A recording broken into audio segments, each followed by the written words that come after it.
DGP Shri Nalin Prabhat ji, principal secretary home Shri Chandrakar Bharati ji, secretary general administrative department Shri M Raju ji, divisional commissioner Kashmir Shri Vijay Bijodi ji, IG Kashmir Shri Birdi ji, सभागार में उपस्थित जम्मू कश्मीर प्रशासन के सभी हमारे वरिष्ठ सहयोगी,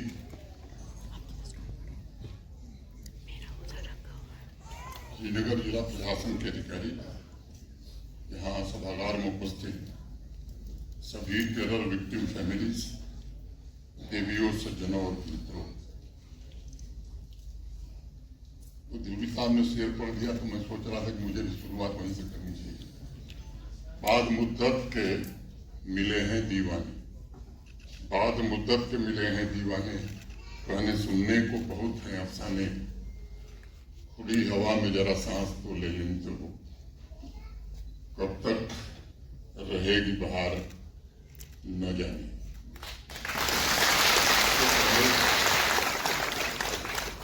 मैं पाकिस्तानी दहशतगर्दी के शिकार हुए सभी शहीदों को श्रद्धांजलि अर्पित करता हूँ। उनके निकटतम परिजन जो आज हमारे बीच उपस्थित हैं, मैं उन्हें नमन करता हूँ। जम्मू कश्मीर पुलिस, भारतीय सेना, सीएपीएफ की शूरवीरता को भी सैल्यूट करता हूँ। अभी हाल ही में 28 जुलाई को ऑपरेशन महादेव के दौरान 3 पाकिस्तानी आतंकवादियों को मार करके पहलगांव में हुए नृशंस हत्या का बदला लेने का काम हमारे शूरवीरों ने किया। उससे पहले मई में ऑपरेशन सिंदूर के दौरान पाकिस्तान के अंदर 9 आतंकी ठिकानों, 11 सैन्य ठिकानों और 100 से ज्यादा अधिक पाकिस्तानी आतंकवादियों को समाप्त करके हमारी आर्म फोर्सेस ने पूरी दुनिया को संदेश दिया था, जैसा माननीय प्रधानमंत्री जी ने कहा कि भारत अब किसी भी टेरर एक्ट को एक्ट ऑफ वॉर मानेगा और अगर हमारे नागरिकों का खून बहेगा तो पड़ोसी को उसकी भारी कीमत चुकानी पड़ेगी। आपने अभी इसी सभागार में उन पीड़ितों की जुबानी सुनी। 3 दशक तक आतंकवादी मुल्क ने आम जम्मू कश्मीर के निवासियों का लहू बहाया। अनेक परिवार आज इस सभागार में मौजूद हैं। वक्त गुजरता गया लेकिन उनका दर्द नहीं गुजर सका। मैं मानता हूं जो पीड़ा आपने झेली है उसे शब्दों में बयां करना ये बड़ा कठिन काम है। जो तकलीफें, जो मुश्किलें आपको उठानी पड़ी हैं उसकी तुलना नहीं की जा सकती। आज भी जब हम में से अनेक लोग टेरर विक्टिम फैमिलीज से मिलते हैं, उनके चेहरे पर जो जख्म दिखाई पड़ता है वो किसी को भी दर्द देता है। इंसाफ का इंतजार करते करते अनेक बुजुर्गों की आंखें बंद हो गई, सांसें रुक गई। पूरा देश जान गया है कि इंसाफ के लिए आप सबने बहुत लंबे समय तक धैर्य और सब्र रखा, लेकिन अब वो इंतजार खत्म हो गया है। संयोग से आज 5 अगस्त की तारीख। मैं मानता हूं कि 5 अगस्त जम्मू कश्मीर के इंसाफ की तारीख है। आज से ठीक 6 साल पहले भारत के आदरणीय प्रधानमंत्री श्रीमान नरेंद्र मोदी जी की दृढ़ राजनीतिक इच्छा शक्ति के कारण एक फैसला हुआ और जम्मू कश्मीर के पूर्ण एकीकरण के 72 वर्षों का इंतजार पूरा हुआ। एक व्यवस्था जो भेदभाव से भरी हुई थी, उस व्यवस्था को समाप्त करने का आरंभ हुआ और काफी हद तक वो भेदभाव वाली व्यवस्था समाप्त हो गई। मैं बार बार कहता हूं कि 5 अगस्त 2019 के बाद एक नए जम्मू कश्मीर का जन्म हुआ। कई लोग इससे सहमत नहीं होते हैं। लोकतंत्र में सबको आजादी है अपनी अपनी बात कहने का। मैं मानता हूं कि दशकों के अंधेरे को हटाकर उस दिन एक ऐसा जम्मू कश्मीर उभर कर सामने आने के लिए तत्पर था जिसकी नजरों में स्वर्णिम भविष्य के सपने दिखाई पड़ रहे। एक ऐसा जम्मू कश्मीर उस दिन पैदा होने के लिए आतुर था जिसकी रग रग में तरक्की के लिए अपराजित पौरुष भरा हुआ था। एक ऐसा जम्मू कश्मीर हमारे सामने आ रहा था जिसमें हर एक बासिंदा को बराबरी का हक मिला था, कोई भेदभाव नहीं था। और उस दिन ये तय हुआ था कि भारतवर्ष के सभी नागरिकों को जिन सुविधाओं का लाभ देश के बाकी हिस्से में मिलता है वो सारी सुविधाएं जम्मू कश्मीर के नागरिकों के लिए भी उपलब्ध रहेंगी, मिलेंगी। आप लोग जानते हैं कि सैकड़ों ऐसे कानून थे जो देश की संसद ने बनाए थे। भारतवासियों को जो देश के दूसरे हिस्सों में रहते थे उनकी तरक्की के लिए वो काम में लाए जाते थे। वो कानून पूरे देश में लागू थे लेकिन जम्मू कश्मीर में लागू नहीं थे।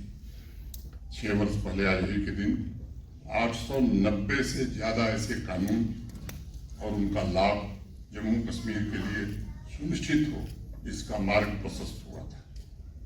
अब तो इन 6 वर्षों में जम्मू कश्मीर का आम इंसान भी समझ गया है कि 370 की आड़ में कैसे आतंकवाद और अलगाववाद को बढ़ावा दिया जाता था। हजारों निर्दोष नागरिकों को आतंकवादियों ने मौत के घाट उतार दिए थे और आतंकवाद को संरक्षण कैसे मिलता था अब ये विचार करने का विषय है। सीमा पार से आतंकी मुल्क पाकिस्तान और यहाँ कश्मीर में मौजूद टेरर इकोसिस्टम का प्रोपेगेंडा चलाने वाले लोग ये उतने ही जिम्मेदार हैं जितना पाकिस्तान जिम्मेदार है। ऐसे तत्व 5 अगस्त 2019 के बाद उनकी उल्टी गिनती शुरू हो गई थी। आप लोगों का भाग्य जिस टेरर इकोसिस्टम के हाथों में कैद था 5 अगस्त को उसे रिहा करके आपके हाथों में सौंपने का काम भारत की सरकार ने किया।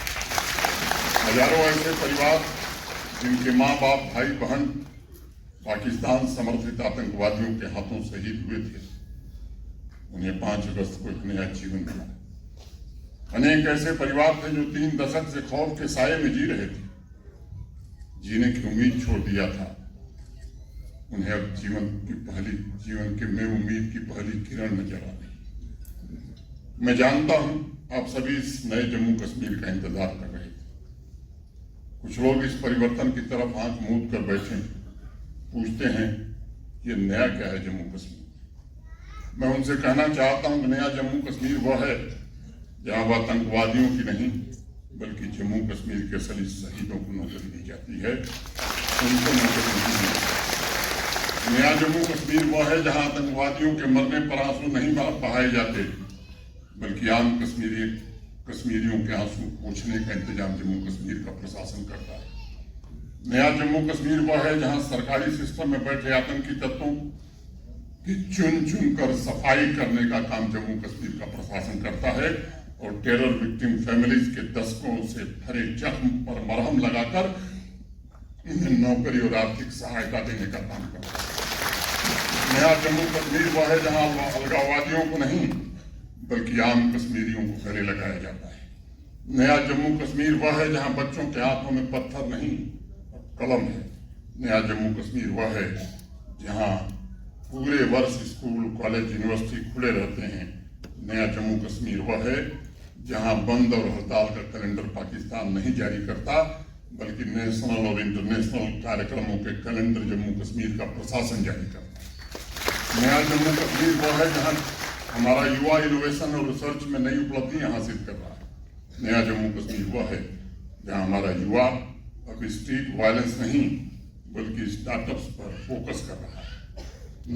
नए जम्मू कश्मीर में अब अलगाववाद नहीं बल्कि भारत माता के जय घोष के नारे गूंज रहे। मुझे याद है आज से 3 साल पहले 4 साल पहले पुलवामा के उन गांवों में जहां पुलिस और प्रशासन पहुंच नहीं पाते थे, विकास का काम नहीं होता था, वहां से हजारों की संख्या में नौजवान भारत का तिरंगा लेकर के निकले थे एक पुरानी कहावत है, सोते हुए इंसान को जगाना बहुत आसान है, लेकिन जो सोने का नाटक कर रहा उसे जगाना बड़ा मुश्किल होता है। जो लोग सोने का नाटक कर रहे हैं उन्हें शायद यह भी दिखाई नहीं पड़ा होगा दशकों बाद टेरर विक्टिम फैमिलीज के साथ इंसाफ का रास्ता प्रशस्त है। उनके आंसू पोंछे जा रहे हैं। मैं समझता हूँ जम्मू कश्मीर में पहले जो असंभव था उसे संभव बनाने का काम भारत के आदरणीय प्रधानमंत्री जी ने किया है, और विशेष रूप से अमृतकाल की पीढ़ी के लिए उन्होंने एक ऐसी व्यवस्था दी है जम्मू कश्मीर में जो यहाँ के युवाओं की आकांक्षाओं, महत्वाकांक्षाओं और सपनों को पूरा कर सके। मैं जानता हूँ टेरर विक्टिम फैमिलीज तक पहुंचने में वक्त लगा है, मैं इसके लिए क्षमा भी चाहता हूँ, लेकिन इसका सबसे बड़ा कारण था ये बचे कुचे अलगाववादी तत्वों के डर के कारण अनेक परिवार अपना दर्द खुल करके बयान करते। अचानक पिछले वर्ष मैं आभारी हूँ save youth save future foundation के युवा साथियों का। उन्होंने मुझसे कहा कि उस टेरर विक्टिम फैमिली आपसे मिलना चाहती है। ये नौजवान वॉलंटियर्स ने एक कार्यक्रम रखा, राजभवन में ऐसे 150 परिवार आए और आप लोगों की कहानी, आप लोगों के संघर्ष और आप लोगों की दुख की तकलीफ को मैंने समझने की कोशिश की। समझ नहीं पा रहा था उस दिन मेरे ध्यान में ये बात आई, किसी एक व्यक्ति की आतंकवादियों ने हत्या कर दी थी। उसकी पत्नी को गृह मंत्रालय द्वारा अनुमन्य आर्थिक सहायता दे दी गई। 3 बच्चे थे, एक को नौकरी मिल गई, उस बच्चे की शादी हो गई, वो अपने बीवी बच्चों के साथ अलग हो गया। 2 भाई बड़ी खराब स्थिति में थे। मैं समझ नहीं पा रहा था कि इनकी मदद कैसे की है। सोच विचार अपने प्रशासन के साथियों से, अनेक लोगों से मैं बात कर रहा था, इन्हें रिहेबिलिटेशन उनका कैसे दिया जाए। अमरनाथ जी की यात्रा प्रारंभ हो रही थी, 29 जून को हम सब पहलगांव जा रहे थे। प्रशासन के हमारे अनेक सहयोगी हमारे साथ। मुनवा नेक्सिस पर इंतजाम कैसे हैं, यात्रियों के लिए सुरक्षा का इंतजाम क्या है, सिविल पुलिस एडमिनिस्ट्रेशन के अनेक वरिष्ठ अधिकारी मेरे साथ। इन्हीं फिर सेव यूथ सेव फाउंडेशन के हमारे साथियों ने, बजात हों, मुदस्सर हों, सबने कहा कि आप आ रहे हैं तो अनंतनाग में ऐसे परिवारों को, दक्षिण कश्मीर के, साउथ कश्मीर के परिवारों को हम इकट्ठा कर रहे हैं, आप जरा उनसे मिलिए। अनंतनाग के डिग्री कॉलेज के सभागार में मैं मिला उनसे। एक बच्ची खड़ी, उसने कहा कि मेरे पिता एसपीओ थे, उनकी हत्या हो गई, मेरे परिवार ने मेरी माँ को बाहर निकाल दिया, मेरे रिश्तेदारों ने हमें छोड़ दिया, मेरी माँ ने भीख मांग करके हमको और हमारी छोटी बहन को पढ़ाने का काम किया। एक और टेरर विक्टिम फैमिली का एक साथी खड़ा हुआ, उसने कहा मैं थाने पर दौड़ते दौड़ते थक गया, मेरे पिता को दिन दहाड़े आतंकवादियों ने मार दिया था, पुलिस में FIR नहीं। एक तीसरे ने मुझे बताया कि केवल मेरे पिता की हत्या नहीं की गई, मेरा घर और मेरी जमीन सब कुछ आतंकवादियों ने जब्त कर दिया, मैं दौड़ता रह गया, खाली नहीं हुआ। अनेक इस तरह की कहानियां मैंने अपने कानों से सुनी, मेरे साथियों ने सुनी। फिर उस दिन हम सब ने फैसला किया कि इसको त्वरित गति से इस पर कार्रवाई की जाए, कि वहीं सभागार में ही मैंने घोषित किया। दूसरे दिन प्रशासन के वरिष्ठ अधिकारियों के साथ बैठक करके तय किया, हर जिले में हेल्पलाइन नंबर जारी किया गया। और मैं आभारी हूँ अपने सिविल और पुलिस एडमिनिस्ट्रेशन के सभी साथियों का, जिन्होंने बहुत कम समय में तत्परता के साथ, पूरी शिद्दत के साथ, मानवीय संवेदना के साथ 13 जुलाई को 40 लोगों को नियुक्ति पत्र बारामूला में, फिर 28 जुलाई को 80 लोगों को जम्मू में, और आज 158 लोगों को श्रीनगर में। ये केवल नियुक्ति पत्र। हमारे होम सेक्रेटरी और उनकी पूरी टीम ने मिलकर के एक पोर्टल बनाया। उस पोर्टल में ऐसे सभी लोगों के नाम दर्ज हो रहे हैं।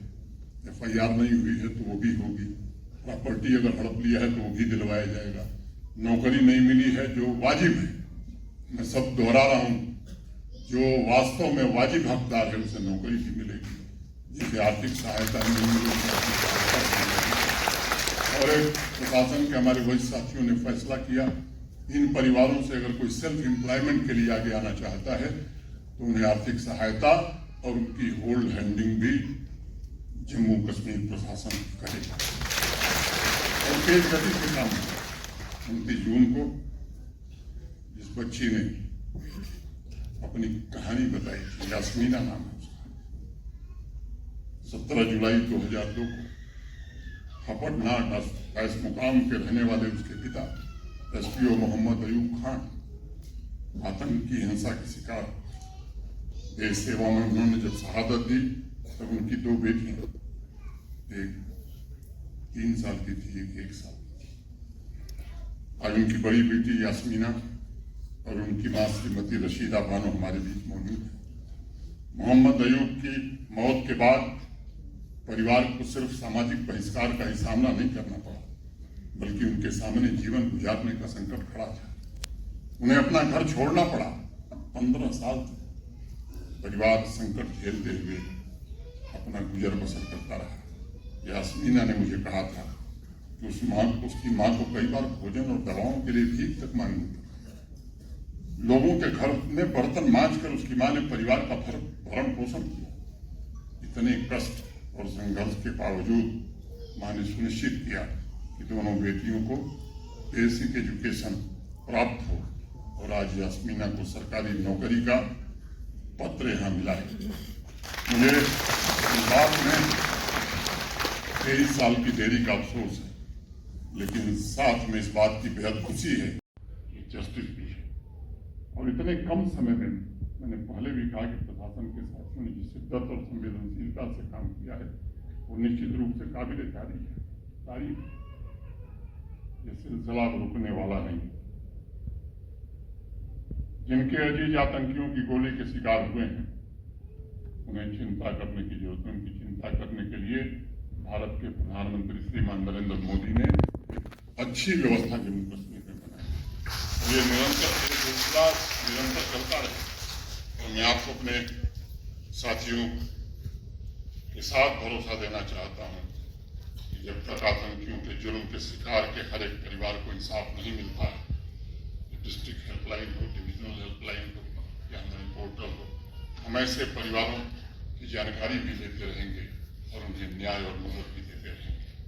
हर एक जेन्युइन केस को इंसाफ मिले और यही नहीं, दोषी को सजा मिले, इसका भी बंदोबस्त जरूर किया। आज नौबाग अनंतनाग के रहने वाले सुहेल माजी को भी 31 साल के लंबे इंतजार के बाद सही मायने में इंसाफ मिला है। 30 अगस्त 1994 वो सुहेल के पिता अब्दुल माजिद वानी की पाकिस्तान समर्थित आतंकवादियों ने गोली मारकर हत्या कर दी। सिक्योरिटी रिलेटेड एक्सपेंडिचर एसआरई के तहत 1 लाख रुपए की उनको राशि मिली थी। इंसाफ नहीं मिल पाया। आज उन्हें गवर्नमेंट जॉब का नियुक्ति पत्र देकर अतीत की उस भूल को जम्मू कश्मीर के प्रशासन ने दुरुस्त करने का काम किया है।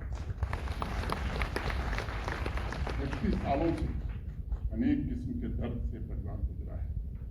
सुहेल मेरे सामने इसी सभागार में मौजूद है।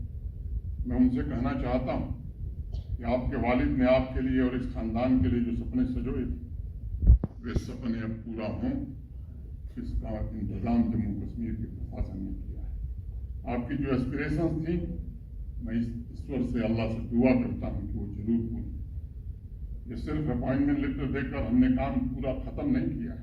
कदम कदम पर पूरी शिद्दत से भारत सरकार, जम्मू कश्मीर प्रशासन भविष्य में आपके परिवार के हर प्रकार का सहयोग देने का वचन देता है। आज हमारे बीच एक पूरा बारामूला के मुदासिर माजिद भी मौजूद है, जिन्हें नियुक्ति पत्र दिया गया है, अपॉइंटमेंट लेटर दिया गया है। उनके वालिद अब्दुल माजिद मीर साहब को आतंकियों ने 29 जून 2004 को उनके घर से अगवा कर दिया। बाद में उनके परिवार को खबर मिली कि अब्दुल माजिद के आतंकवादियों ने बड़ी निर्ममतापूर्वक हत्या की।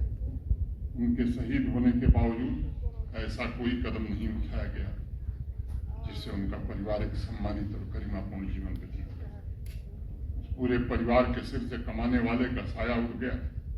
उन्हें सिर्फ और सिर्फ उड़ाना मिलता था। आज कई साल बाद मुदासिर को सरकारी नौकरी देकर मैं समझता हूँ कि जम्मू कश्मीर प्रशासन ने अपना कर्तव्य पूरा किया है।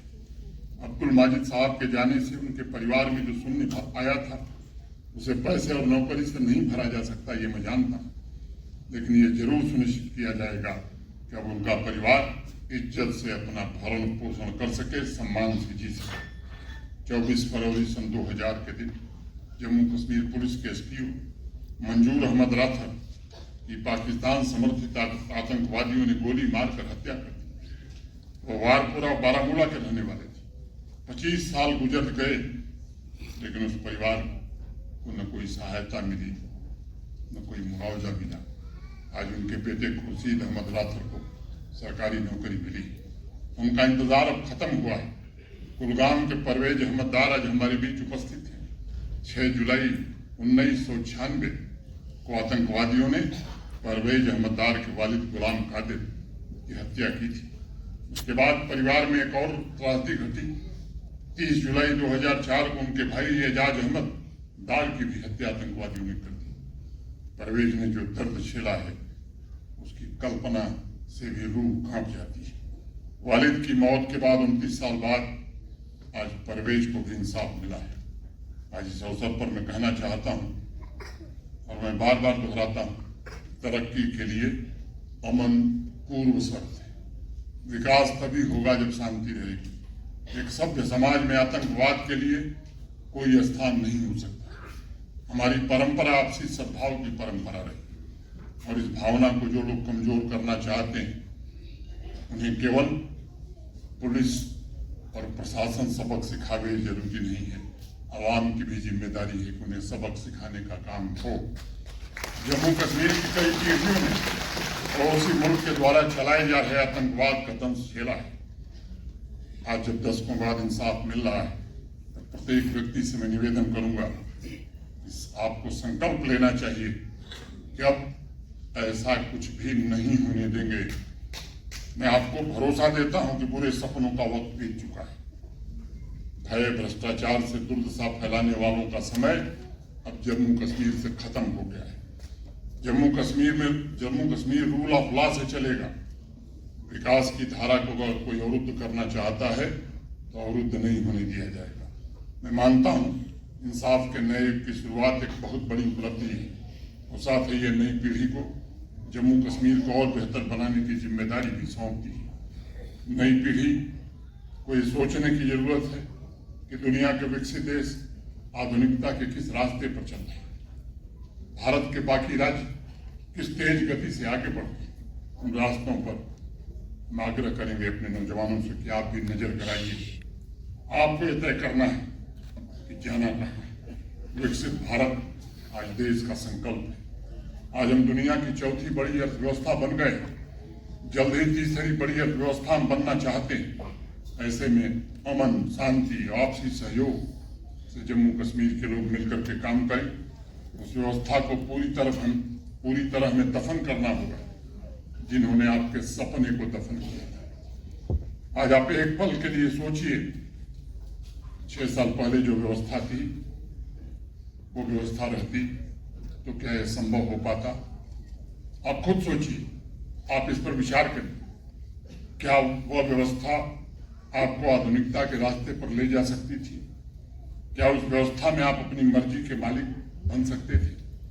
आवाम की हर एक जुबान यही कहेगी कि हम अपनी मर्जी के मालिक नहीं थे, हम अपनी मर्जी से जी नहीं सकते थे और न ही अपनी मर्जी से सांस ले सकते थे।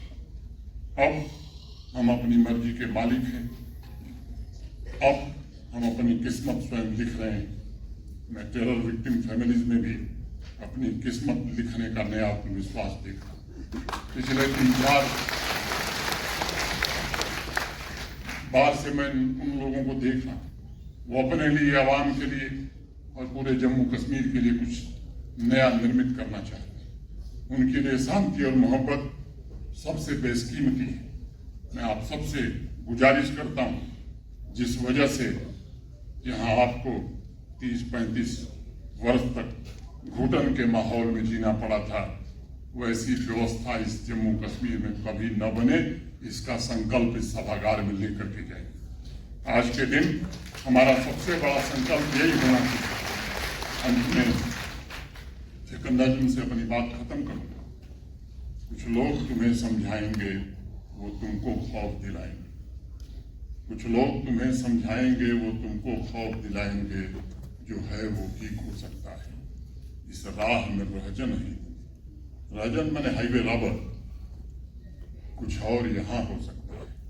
अरे कुछ और तो अक्सर होता है, पर तुम जिस लम्हे में जिंदा हो, ये लम्हा तुमसे जिंदा है। ये वक्त नहीं फिर आएगा, तुम अपनी करनी कर गुजरो। जो होगा देखा जाएगा, जो होगा देखा जाएगा। बहुत बहुत धन्यवाद। जय हिंद, जय भारत।